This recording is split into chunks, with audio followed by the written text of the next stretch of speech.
త్రియక దేవునికి మహిమ కలుగును గాక. ప్రభువును రక్షకుడైన యేసుక్రీస్తు వారి అతి శ్రేష్టమైన నామంలో GTCM బహ్రెయిన్ కాన్ఫరెన్స్లో ఈ యొక్క కార్యక్రమాన్ని అధ్యక్షుడిగా నడిపిస్తున్న ఈ సెషన్ని మాటల మాంత్రికుడిగా మరి చెప్పబడి ఉన్న మరి అయ్య గారికి ప్రభు పేట వందనాలు తెలియజేస్తూ మన GTCM అడ్మినిస్ట్రేషన్ అంతటికి మన లివింగ్స్టన్ అయ్య గారు విడిచిపెట్టి వెళ్ళిన తర్వాత మరి ఎంతో భారభరితంగా ఆ కార్యక్రమాన్ని ముందుకు కొనసాగిస్తున్న GTCM కోయిట్ బృందం అంతటికి, అమెరికాలో ఉన్న డేవిడ్ చిగురుపట్టయ్య గారికి, అంటే పేరు చెప్పే సమయం లేదు కాబట్టి అందరికీ ప్రభు పేరు వందనాలు.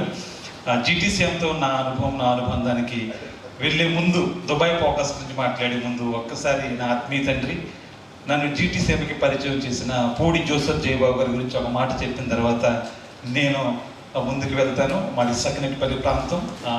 పూడి జోసెఫ్ జయబాబు గారి ద్వారా రక్షణ అనుభవంలోకి నేను రావడం జరిగింది. మరి 2000 సంవత్సరంలో ఆయనకు ప్రభు ఇచ్చిన దర్శనం క్రీస్తు రాయబారుల ఉత్సవం.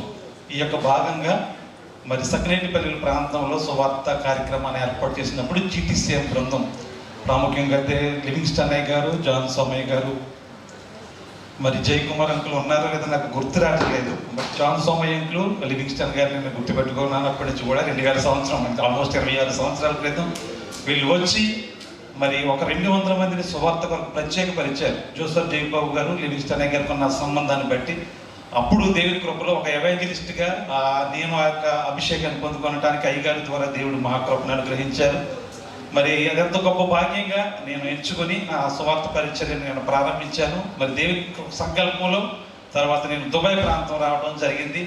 దుబాయ్ ప్రాంతంలో వచ్చిన తర్వాత ప్రభు నాకు ఇచ్చిన అవకాశాన్ని బట్టి ఆ సంఘాల్లో పరిచర్య చేస్తూ ఉన్నప్పుడు మరి అక్కడ తర్వాత TKVV బైబిల్ కాలేజ్ అనుబంధ సంస్థ, క్వైట్ అనుబంధ సంస్థ ఏర్పాటు చేయడం జరిగింది. నేను ఆ కాలేజీలో 2018లో జాయిన్ అవ్వడం జరిగింది.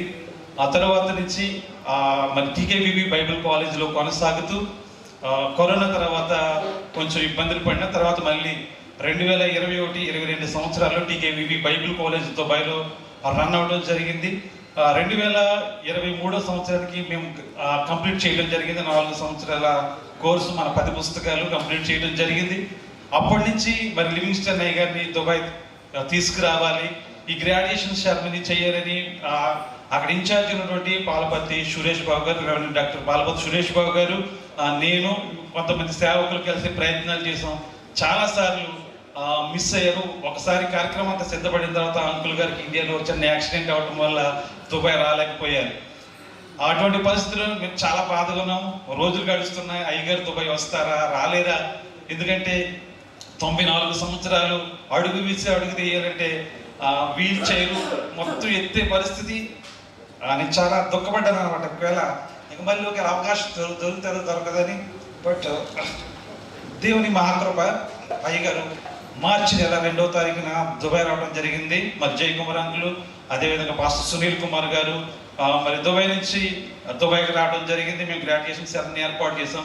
2000 సంవత్సరంలో సువార్తకునిగా లివింగ్స్టన్ గారి ద్వారా ప్రారంభపు అనుభవాన్ని పొందిన నేను మళ్ళీ 2025 సంవత్సరం మార్చి నెల 2వ తారీఖున మరి ఆయన ద్వారా TKVV బైబిల్ కాలేజ్ నుంచి గ్రాడ్యుయేషన్ పూర్తి చేసుకోవడానికి మరి ఆ యొక్క గొప్ప సెరమనీలో మరి సేవకుల ద్వారా అభిషేకం అనుభవం పొంది సర్టిఫికేట్ తీసుకుని ఒక ఉన్నతమైన అనుభవంలో ప్రభువు నన్ను ఉంచాడు.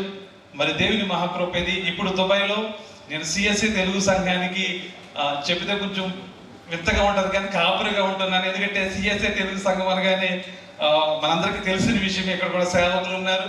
అయితే దుబాయ్లో ఉన్న పరిస్థితుల దృష్ట్యా అక్కడ ఫుల్ టైం ప్రెస్బిటరీని మేము ఎఫోర్డ్ చేయలేని కారణంగా తమిళ్ CSA సంఘం కింద పనిచేస్తూ తెలుగు CSA సంఘాన్ని చూస్తూ ఉన్నాను.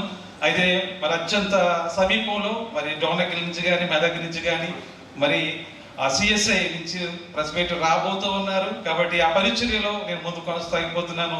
ప్రాముఖ్యంగా GTCM పరిచర్య దుబాయ్లో అనుకున్నంత స్థాయిలో ముందుకు వెళ్ళలేదు. ఆ సంగతి ఇక్కడ ఉన్న అందరికీ తెలుసు. రాబోయే రోజుల్లో తప్పనిసరిగా, ఎందుకంటే దుబాయ్ అనేది చాలా ఓపెన్ హబ్. ఎప్పుడు కూడా మాకెప్పుడు 12 నెలలు కూడా అనేక మంది తెలుగు దైవ సేవకులు, గెస్ట్ స్పీకర్స్ ఉంటూ ఉంటారు. కొన్ని సందర్భాల్లో 2 నెలలకు ఒకసారి కూడా మా సంఘంలో మేము మాట్లాడుకోలేని పరిస్థితి ఏర్పడుతూ ఉంటుంది. అంతమంది దైవ సేవకులు దుబాయ్లో ఉంటారు. కాబట్టి రాబోయే రోజుల్లో GTCM పరిచర్య దుబాయ్లో ఇంకా విస్తరించాలని నేను కోరుకుంటున్నాను. ఆ విధంగా దేవుడు నన్ను వాడుకుంటే తప్పనిసరిగా నా వంతు సహాయం చేయాలని కోరుకుంటూ, ఈ యొక్క ప్లాట్ఫారంలో ఇంతటి గనులైన ఆ దైవ సేవకులను ఇక్కడ చూడటం, వారితో పాటు కూర్చుని నేను కూడా పార్టిసిపేట్ చేయటం, ఇది నాకు ఎంతో గొప్ప అనుభూతిని కలుగజేసింది. ఎందుకంటే ఎప్పుడు కూడా అక్కడ ఉన్న పెద్ద అయ్యగారులు అందరూ కూడా ఎప్పుడు వాక్యాన్ని బోధిస్తూ ఉంటారు. అటువంటిది ఈ 3 రోజులు వాళ్ళు కూర్చుని ఈ కార్యక్రమంలో పాల్గొంటూ ఉన్నారంటే, ఇటువంటి గొప్ప కార్యాన్ని తలపెట్టిన మరి అపోస్తలు లివింగ్స్టన్ అయ్య గారు, లేదా డేవిడ్ చిగురుపాటి గారు, మన మధ్యలో ఉన్న జోసెఫ్ ఫతూరి గారు, అదేవిధంగా జయకుమార్ అన్న, సునీల్ గారు, అన్న బెంజమిన్ గారు, ఇంకా అంటే బృందమంతటిని బట్టి నేను ప్రభువుని స్తుతిస్తూ మరొకసారి దుబాయ్ అసోసియేషన్ తరఫున, అదేవిధంగా దుబాయ్లో ఉన్న సంఘ విశ్వాసం తరఫున హృదయపూర్వక ధన్యవాదాలు తెలియజేస్తూ నేను నా మాటలు ముగిస్తున్నాను. Thank you all.